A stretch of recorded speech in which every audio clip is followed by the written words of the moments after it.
Bottle was sitting on my kitchen counter, right where I always kept it, next to the coffee maker and the little ceramic rooster my wife painted the year before she passed. I almost didn't notice anything was wrong.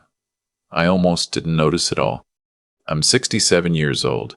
I retired 4 years ago after 31 years as a high school history teacher, and I live alone in the same house where I raised my daughter, where my wife spent the last good years of her life, where the walls still hold the smell of her cooking, if I close my eyes and stand very still in the hallway. It's a quiet life. Some days it's too quiet. But it's mine, and I thought I understood it. I have high blood pressure.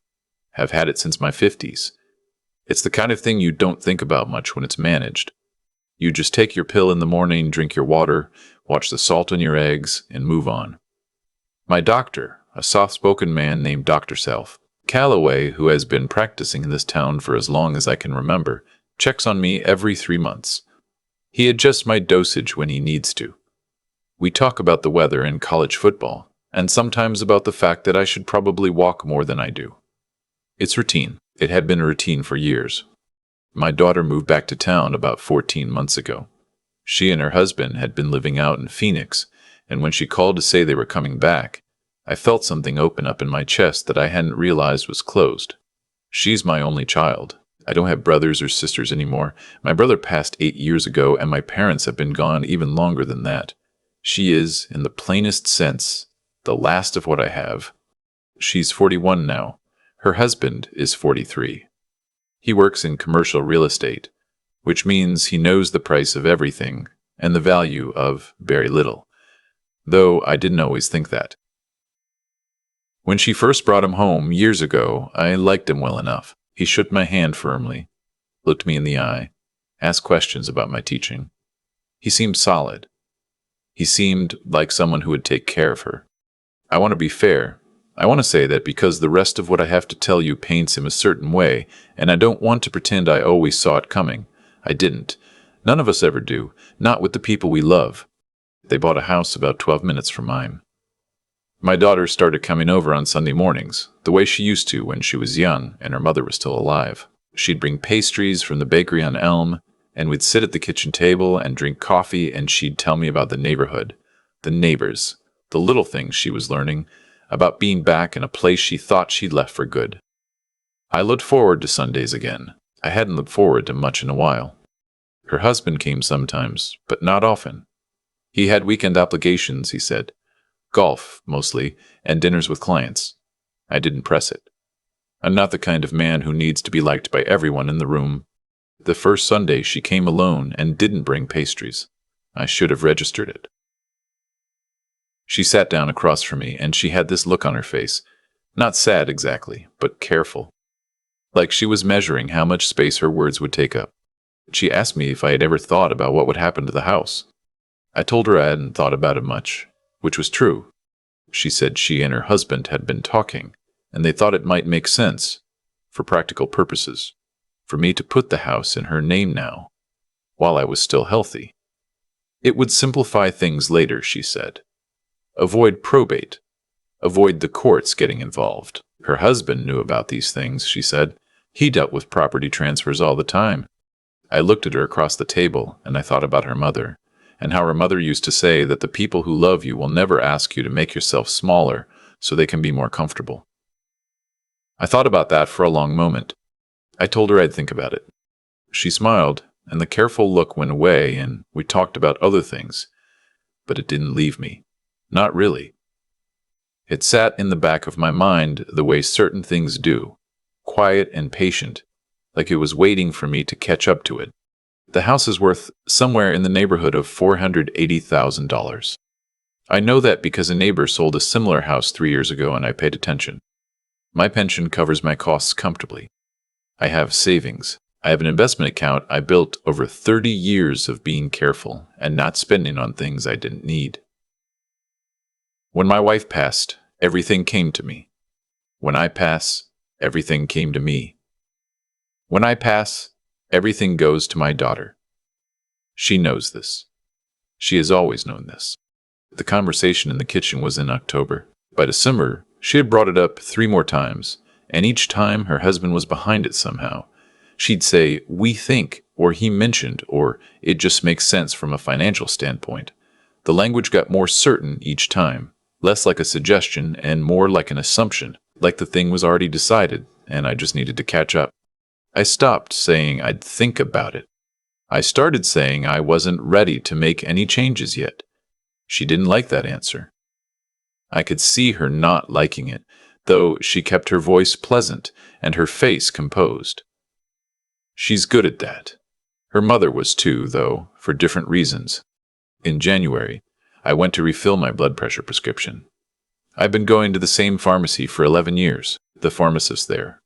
A woman about my daughter's age named Rochelle, who knows my name and my usual order, and once helped me find a coupon when my supplemental insurance had a gap, was at the counter when I came in.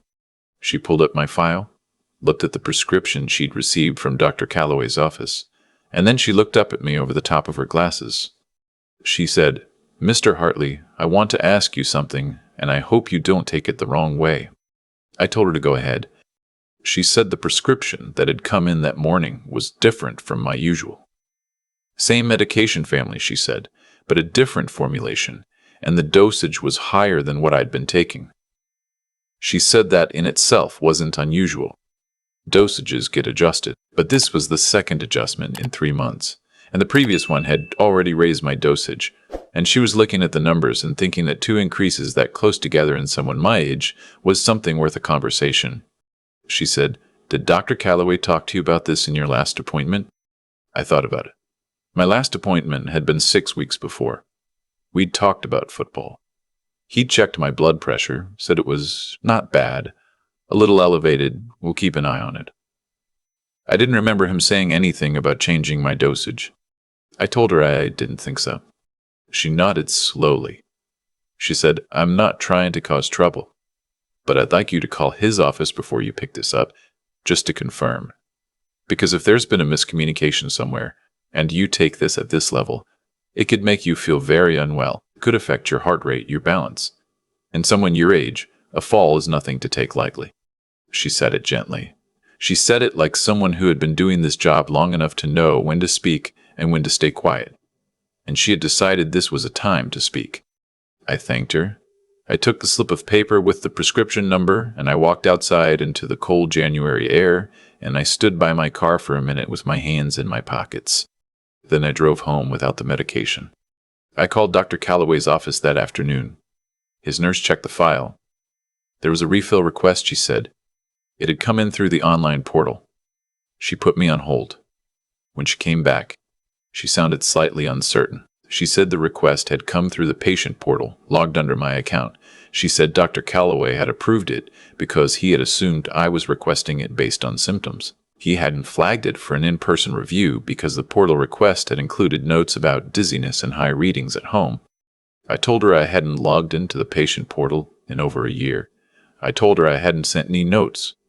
I told her I hadn't had dizziness and I hadn't taken any home readings because I didn't own a home monitor. The line went very quiet. She said, "Mr. Hartley, I think you should come in tomorrow morning." I sat in my kitchen that night, and I didn't eat dinner. I sat there with the lights low, and I thought about my daughter, about the way she'd looked at me across the table in October, about the phrase, "It would simplify things later." I thought about her husband and his knowledge of property and value and how things transfer from one person to another. I thought about how easy it is to dismiss an old man's death as a heart event, how a fall down the stairs at 67 is tragic but not suspicious, how a medication complication in a man with a documented history of blood pressure issues is just an unfortunate outcome. I thought about how no one would have known to question it except a pharmacist who paid attention. I didn't sleep much. The next morning, I went to see Dr. Calloway. I explained everything, from the October conversation to Rochelle's question to the phone call with his nurse. He listened with the particular stillness of a man who was recalibrating everything he thought he understood about a situation. When I finished, he pulled up the portal messages on his screen and read them in silence. He turned the monitor so I could see. The notes were written in my name. They described symptoms precisely: dizziness in the morning, elevated readings on a home monitor, fatigue after walking. They were specific and they were credible, and they were completely false. He said, "Someone with access to your account submitted these." I asked him what access to my account would require. He said my patient portal used my date of birth and a password, and that resets could be done through my email. My daughter knew my date of birth. She had helped me set up my email account 3 years ago when I switched providers and couldn't navigate the migration on my own. She had been in this house at this table, with my laptop open and my passwords visible. I drove home, and I did not call her. I sat in my living room, and I looked at the framed photograph on the side table. The three of us at a state park the summer she was 14, her mother with her arms around both of us, squinting into the sun, laughing at something I'd said. I looked at my daughter's face in that photograph. She was a child. She had been, once, entirely mine. I didn't know yet if I was right. I want to be honest about that. Everything I was piecing together was circumstantial. It was the kind of thing you could explain away if you wanted to badly enough. Coincidence. Someone else with my email. A technical error. I am a history teacher, not a detective, and I know how easy it is to construct a narrative around whatever evidence you've already decided to believe. But I was 67 years old, and someone had changed my prescription without my knowledge and asked for a version that could, in an older man with my history, cause serious cardiac events. And the only people in the world who would benefit from my death were the 2 people who had asked me 3 times since October to sign my house over to them while I was still alive. I called an attorney. His name was a name from the Yellow Pages. A small firm downtown, elder law and estate planning. A woman I had never met. I sat across from her the following afternoon and told her everything. The same way I'd told Dr. Calloway, in the same careful order. She listened without interruption. When I finished, she asked me 2 questions: whether I had any documentation of the prescription change, and whether I had changed my online passwords after the portal access. I had the pharmacy record. I had not changed my passwords. She told me to change every password that day. She told me to contact the pharmacy and have my prescription account flagged so that no changes could be submitted without a direct call-in from Dr. Calloway's office. She told me to ask Dr. Calloway's office. Calloway to add a notation to my file that all dosage changes required an in-person appointment confirmation. Then she told me something else. She said she wasn't in a position to tell me whether my daughter had done what I suspected. She said that was a matter for law enforcement. But she could tell me that the question of my estate was entirely within her ability to address, and that if I wanted to make changes, I could make them now. I spent 2 hours in her office that afternoon. By the time I left, my will had been revised. My savings and investment accounts had new beneficiary designations. The house was not going into anyone's name while I was alive. And after I was gone, the majority of my estate would go to a charitable foundation I had chosen, one that funds scholarships for first-generation college students. A smaller portion would go to my daughter, enough that she couldn't contest the will on grounds of being excluded, but far less than she had been expecting. I did not tell her any of this. I drove home and I changed every password I had. Then I called a security company and arranged for a consultation about cameras inside and outside the house, the kind that upload to a cloud server so the footage can't be deleted locally. They came the following week. I want to tell you how I felt during those weeks, because I think people imagine it would feel like a dramatic thing, like being in a movie, like clarity and purpose and resolve. It wasn't like that. It was mostly just quiet and heavy. I would wake up at 4 in the morning and lie in the dark thinking about the photograph on the side table and wondering if I had misunderstood everything. She was my child. She'd held my hand in the hospital when her mother died. She had cried in a way I hadn't seen since she was small. I went on Sunday mornings. I brought the coffee. I sat across from her and listened to her talk about the neighborhood and the neighbor's dog and the new restaurant on 5th. And the whole time I was watching her face for something that would tell me I was wrong. Some warmth that was entirely real. Some ease that couldn't be performed. Sometimes I thought I saw it, and I let myself feel almost better, and then she would say something. Some offhand mention of the house, some question about my health, some suggestion framed so carefully that you'd have to already be looking to see it, and the feeling would go away. Her husband called me in March. Said he wanted to have lunch, just the 2 of us. I agreed, We met at a diner near his office. He ordered a burger. He was friendly, expansive. The version of himself that he rolled out when he wanted something. He talked for a while about the real estate market, about how things are moving fast, about a couple he knew who hadn't gotten their affairs in order in time, and it had cost the family significantly. Then he said, very casually, like it was just a thought he'd had, that he could connect me with a property attorney he trusted, someone who specialized in making transfers simple and clean. He said there was no pressure. He just wanted to make sure I had the right people around me. I looked at him across the diner table, and I felt something I hadn't expected to feel. Not anger. Something older and tireder than anger. I felt sorry for whoever he had been before he became this. I told him thank you. I already had an attorney I trusted. He smiled and changed the subject. We finished lunch. He picked up the check. We shook hands in the parking lot, and I drove home and sat in the kitchen for a long time. In April, a former colleague of mine, a man I'd taught with for nearly 20 years, recently retired, noticed I seemed off one morning when we ran into each other at the hardware store. I'm not someone who talks about personal things easily, but he'd known me long enough to read the edges of things, and he pressed me gently, and I told him a shortened version of what was happening. He listened. He didn't try to fix it or frame it. When I finished, he said, "Have you talked to anyone at the police department?" I hadn't. I had been avoiding it because I was afraid of being the old man who reads too much into things, afraid of being told I was confused or that I'd misunderstood a simple pharmacy adjustment, afraid, maybe, of being told that what I suspected about my daughter was real. He said, "You have a prescription that was changed without your knowledge or your doctor's explicit direction, and you have someone with motive and means to change it. That's not nothing. That's something you should at least say out loud to someone with a badge." I went to the police station the following morning. I asked to speak with someone in charge of elder crimes. I looked up that they had a specific unit. The officer who came out to the waiting room was a woman probably in her mid-40s, Detective Vargas, with a way of listening that made you feel like the room had gotten quieter. I told her everything. All of it, in order: the October conversation in the pharmacy in Dr. Calloway's office and the attorney in the lunches. She took notes on a yellow legal pad.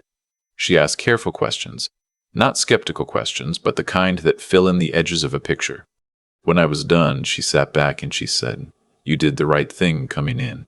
She explained that unauthorized access to a medical portal could constitute identity fraud, that falsifying patient information to obtain a prescription change could rise to criminal endangerment, that she would want to speak with both the pharmacy and Dr. Squant's, Calloway's office, and request the digital records from the portal.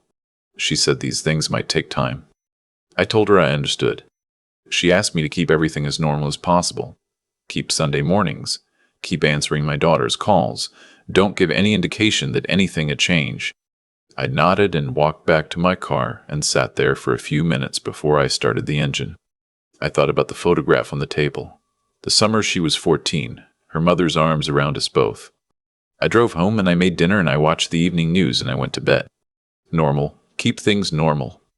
It was the hardest instruction I had ever followed. The investigation took 11 weeks. In that time, my daughter came over 8 Sunday mornings. Her husband called twice. I had lunch with him once more, at his suggestion, and it went much the same as before. Friendly, patient, a man waiting for the right moment. Detective Vargas called me on the Thursday afternoon in late June. She said they had obtained the digital records from the medical portal. The login that had submitted the notes about dizziness and elevated home readings had originated from an IP address registered to my daughter's house. They had also, through subpoenas, accessed the email account associated with my portal. The password reset had been initiated 6 weeks before the prescription change. The reset email had been forwarded to an address that did not belong to me. She said she was sorry to be telling me this. I told her it was all right. I think she could hear in my voice that it wasn't. Both my daughter and her husband were arrested on Friday morning. I did not know it was happening until it was already done. Detective Vargas called me at 10:30 to let me know. My daughter was charged with unauthorized access to a medical record system and criminal endangerment. Her husband was charged with conspiracy. The prosecutor, a serious woman who had apparently handled several elder fraud cases in the past few years, told my attorney that the evidence was strong and a plea was likely. She was right. In September, they both accepted plea agreements. My daughter received probation and a fine, and a condition that she complete a mental health evaluation. Her husband's charges were reduced in exchange for his cooperation in documenting several other property manipulation schemes he had been involved in, schemes that had nothing to do with me. I have not spoken to my daughter since the morning before the arrest. I don't know if I will. I keep the photograph on the table, not because I've resolved anything, but because removing it felt like a kind of erasure I'm not ready for. Her mother is in that photograph. That part still belongs to me. I still go to Rochelle's pharmacy. Every month I come in and she fills my prescription and we talk for a few minutes about nothing in particular, the weather and her kids and what I've been reading. She doesn't make a thing of what she did. I think she would be uncomfortable if I tried to make a thing of it. So I don't. But I think about it. I think about how the whole careful architecture, what happened, the attorney, the cameras, the detective, all of it began with a woman who looked at a number on a screen and thought it seemed wrong and decided it was worth saying so. A few months after everything settled, my former colleague and I started meeting on Thursday mornings for breakfast. His wife comes sometimes. Once or twice, he's brought along a friend of his, a widow who taught elementary school for 30 years and laughs easily and asks good questions and doesn't fill silence for the sake of filling it. I find myself looking forward to Thursdays. It's not the life I expected to have at 67. But then I've learned something, late and at cost, about expectations. They are not promises. They are just the stories we tell ourselves about what comes next. And sometimes the story has to change. And sometimes what comes after the change is something you wouldn't have thought to imagine. I refill my prescription every month. I check the label every time. I keep the cameras on, and I change my passwords every 90 days, which my former colleague teases me about, because he says I'm more security conscious than most people half my age. Maybe that's true. Maybe that's not the worst thing to be. I still think about the photograph on the side table. The three of us at a state park, summer light, my wife's arms around us both. It hasn't moved. I don't think I'm ready for it to move. What I've come to understand, slowly, the way you understand things that cost you something, is that none of what happened to me was random. There was a chain to it. Every choice my daughter made pulled on the next one. And every choice I made in response either shortened that chain or gave it more slack. When Rochelle looked at a number on her screen and decided it was worth saying something, that was a choice too. A small one maybe, from where she was standing, but it was the choice that made all the other choices possible. I taught history for 31 years. One thing history teaches you, if you let it, is that the turning points are almost never the dramatic moments. They're the quiet ones. The person who decides to speak when it would have been easier to stay quiet. The person who decides to ask one more question. Rochelle didn't save my life by doing anything extraordinary. She saved it by doing her job carefully and by trusting that the truth mattered even when it was inconvenient. I've thought a lot about what I did right in all of this, and I don't want to overstate it, because I was scared for most of it and uncertain for nearly all of it. But I think the thing I did right was that I didn't let what I wanted to be true override what the evidence was telling me. That's harder than it sounds. When the evidence points at someone you love, every part of you wants to find another explanation.